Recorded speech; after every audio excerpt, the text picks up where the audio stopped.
जय हिंद दोस्त। आज हम लोग बात करेंगे रेलवे का दोगलापनी का, हरामखोरी का, या बहुत बड़ा घोटाला का, स्कैम का। अभद्र शब्द इसलिए प्रयोग कर रहा हूँ क्योंकि रेलवे ने ऐसा कारनामा किया है। ये 3 साल से जो झुला रहा है बच्चे को, इधर से उधर खेल खिला रहा है, इसके लेकर आज मैं आया हूँ।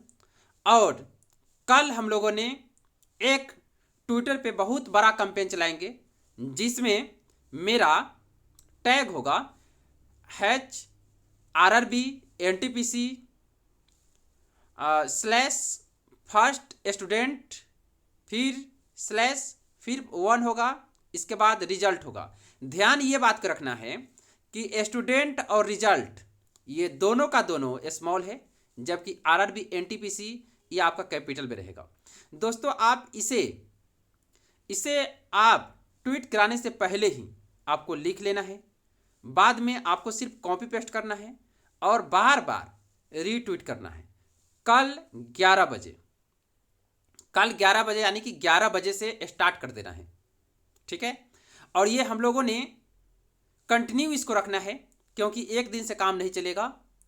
अगर ये सफल हुआ तो सही है, अगर नहीं हुआ सफल तो फिर हम लोग दूसरा उपाय सोचेंगे। और दूसरा है रहेगा आपका एकदम जन आंदोलन, ऑर्गेनिक टाइप से होगा आंदोलन, और वो हम लोग ग्राउंड पे आके करेंगे। और रेलवे को, पूरे इंडिया में रेलवे को बंद करना है, तभी जाकर ये सुनेगी ये बहरी सरकार, ये रेलवे डिपार्टमेंट, ये घूसखोर, हरामखोर, ये सभी कह लीजिए, क्योंकि इन्होंने जरूर बेचा है सीट को। तभी ऐसा हुआ है क्योंकि उसने जब 20 टाइम्स बोला था तो 20 टाइम्स लिया क्यों नहीं? उसने क्यों बच्चों के साथ अन्याय किया? मात्र 4 या 5 टाइम्स लेकर उन्होंने, वो सोच रहा है कि मैं 20 टाइम्स सिर्फ रोल नंबर काउंट करा देने से सभी बच्चे मान जाएंगे। क्या यहाँ मूर्ख समझ रखा है सबको? क्या दिमाग पे मूर्ख लिखा हुआ है? क्या समझता है? यानी कि रेलवे अपने आप को क्या समझता है? मुझे तो लगता है कि जितना गया है उसमें वो सब कहीं ना कहीं पैसा देकर गया है, कोई अच्छे तरीके से नहीं गया। देखिए, सबसे पहले तो एक ये है, मुझे 2 चीज़ें उठाना है इसमें। पहला तो ये कि मुझे स्टूडेंट का 20 गुना ले, और दूसरा ये उठाना है कि आपका ये रेलवे में ये कौन सा नॉर्मलाइजेशन प्रोसेस है जो आज तक मुझे समझ नहीं आया।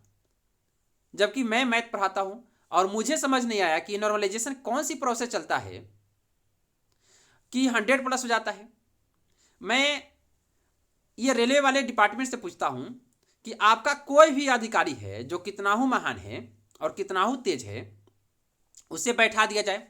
आपको जो पेपर लगता है कि सबसे आसान है, मैं आपको उसी में बैठने के लिए कहता हूं, आप उसी में बैठ जाइए और देखिए कि आपने क्या 100+ आप नंबर ला सकते हैं। आपको जो भी आसान लगता है उसमें बैठ जाइए। ऐसा भी करिए कि जिस शिफ्ट में आपने नंबर को बच्चे का जो है नंबर आपने माइनस किया है, मान लीजिए आपको उसी में बैठा दिया जाए, क्योंकि आपने सबसे आसान माना होगा तभी तो उसका माइनस किया है। उसी में बैठा दिया जाए। क्या आपका 100+ आ सकता है? तो फिर किसी बच्चे को 100+ क्यों आ जाता है और किसी बच्चे को कम क्यों हो जाता है? पहले तो इसका जवाब देना होगा रेलवे को कि ऐसा क्यों होता है। ये कौन सी नॉर्मलाइजिंग प्रोसेस है जिसमें 100 से प्लस चल जाता है, जिसमें 100 मार्क्स का एग्जाम हुआ हो और 100 मार्क्स से ज़्यादा आ जाता हो?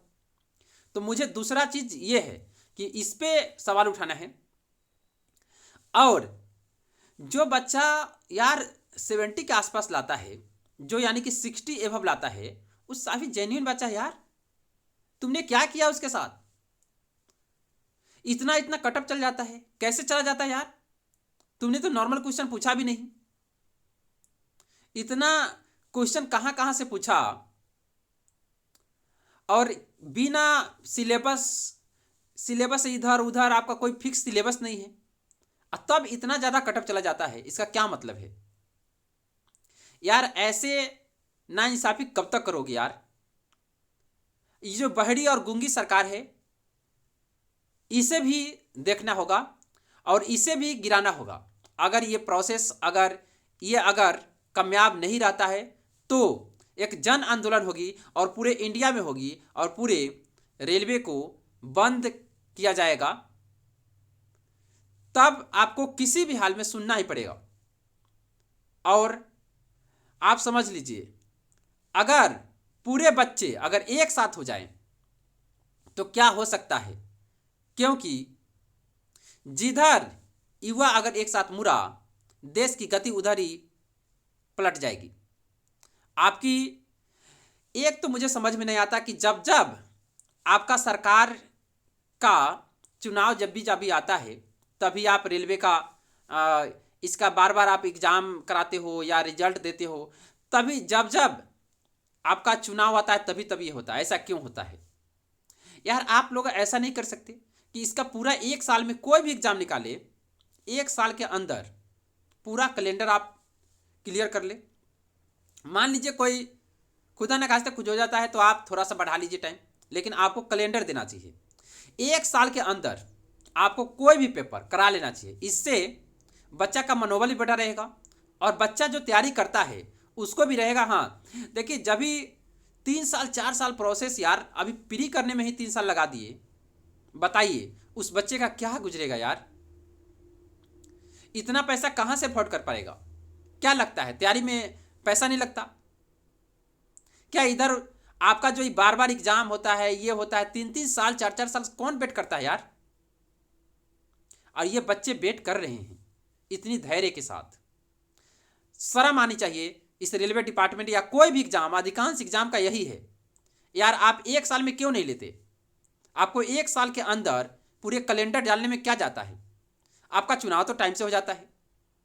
चुनाव टाइम से जब हो सकता है और चुनाव इतनी जल्दी रिजल्ट आ सकता है, क्यों क्या एग्जाम के नहीं आ सकता?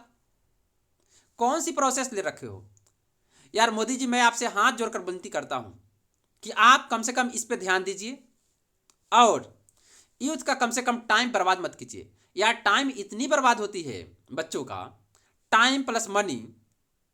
बच्चे यार फ्रस्ट्रेट हो जाते हैं, आत्महत्या कर लेते हैं बहुत बच्चे। क्या और इससे और क्या होना चाहिए? इतना पर बच्चा ये हो जाता है, मजबूर हो जाता है कि वह आत्महत्या करने के लिए तैयार हो जाता है, और तभी भी आप लोग सुनते नहीं हो। सुनना ही पड़ेगा, नहीं तो अपनी बार कोई भी प्रोटोकॉल माना नहीं जाएगा। और अगर इस पे आपने सुधार किया तो ठीक है, नहीं सुधरा तो इसके बाद फिर ऑफलाइन आना होगा तो आया जाएगा, लेकिन आपको इसमें सुधार करना ही पड़ेगा। ये आपको 20 गुना देना पड़ेगा और नॉर्मलाइजिंग के प्रोसेस को आपको सुधारना पड़ेगा। ऐसे काम नहीं चलेगा। और जितने भी मेरे साथी हैं उस सब को मैं कहना चाहता हूं कि दोस्तों, इस वीडियो को ज़्यादा से ज़्यादा आप शेयर करें और कल आप ट्विटर डाउनलोड करें जिन्होंने डाउनलोड नहीं किया है, और इस हैशटैग को आपने लगाना है। कैपिटल में रखना है RRB NTPC, स्मॉल में रखना है स्टूडेंट 1 स्टूडेंट H1 रिजल्ट, इसको आपको लगाना है और पूरे आपको आग की तरफ फैला देना है। कल पूरे वर्ल्ड में नंबर 1 पे ट्रेंडिंग करनी चाहिए, तभी ये बड़ी सरकार सुन पाएगी, जाग पाएगी। दोस्तों, मैं आज इतना ही कहता हूं और कल सुबह 11 बजे आप लोग तैयार रहिएगा और इस वीडियो को हो सके तो ज़्यादा से ज़्यादा शेयर कीजिए अपने दोस्तों में। ठीक है दोस्तों, जय हिंद, जय भारत।